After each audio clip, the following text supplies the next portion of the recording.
Asubuhi ya tarehe 24 Julai 1915, watu walikusanyika kwa furaha katika bandari ya Chicago nchini Marekani. Walikuwa wafanyakazi, familia zao na watoto waliokuwa wakijiandaa kwa safari ya burudani kuelekea eneo la Michigan City kupitia ziwa Michigan. Walipanda meli ya kifahari iliyojulikana kama SS Eastland bila kujua kwamba ndani ya dakika chache safari hiyo ingegeuka kuwa moja ya kurasa zenye huzuni zaidi katika historia ya Marekani.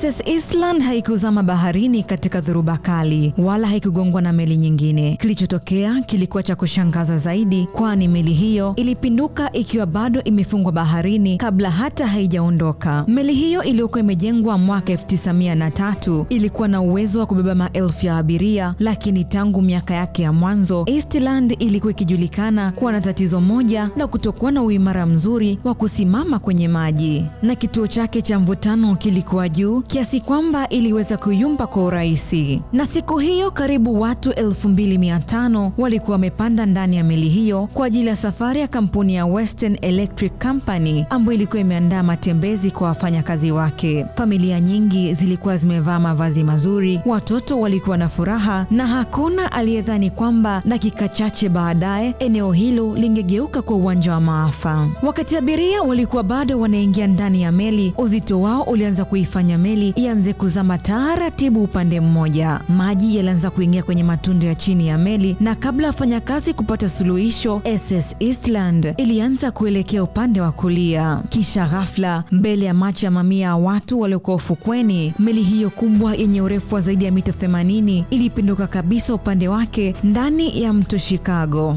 Kilichofanya ajali hiyo kuwa mbaya zaidi ni kwamba watu wengi hawakufa kwa kuzama. Wengi walibanwa ndani ya vyuma vya meli vilivyogeuka kuwa kama mtego wa chuma. Wengine walikandamizwa na samani nzito zilizokuwa ndani, huku maji yakiingia kwa kasi ndani ya meli hiyo.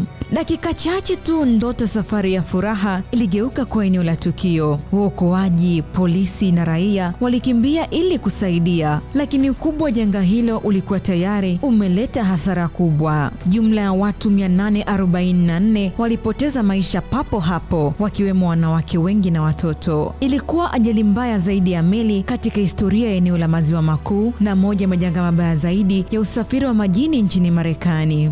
Baada ya janga hilo, uchunguzi ulibaini kuwa tatizo halikuanza siku ya ajali. SS Eastland ilikuwa na dosari ya kutokuwa na uimara tangu ilipojengwa mwaka 1903. Hata hivyo, baada ya kuzama kwa Titanic mwaka 1912, sheria mpya za usalama zililazimisha meli nyingi kuongeza boti na vifaa vya kuokoa maisha. Ingawa hatua hiyo ililenga kuokoa maisha ya abiria endapo ajali ingetokea, kwa SS Eastland iliongeza uzito sehemu ya juu ya meli na kuzidisha tatizo lake la kutokuwa imara. Wataalamu wengi wanaamini kwa mabadiliko hayo yalikuwa miongoni mwa sababu zilizochangia meli hiyo kupinduka siku ya Julai 24 mwaka 1915. Miaka mingi baadaye, SS Eastland bado inakumbukwa kama ishara ya jinsi uzembe mdogo wa kiufundi unavyoweza kugeuka kuwa janga kubwa. Leo tarehe 24 Julai inasimama kama kumbukumbu ya siku ambayo meli haikupotea baharini, bali ilizama ikiwa bado haijaondoka baharini.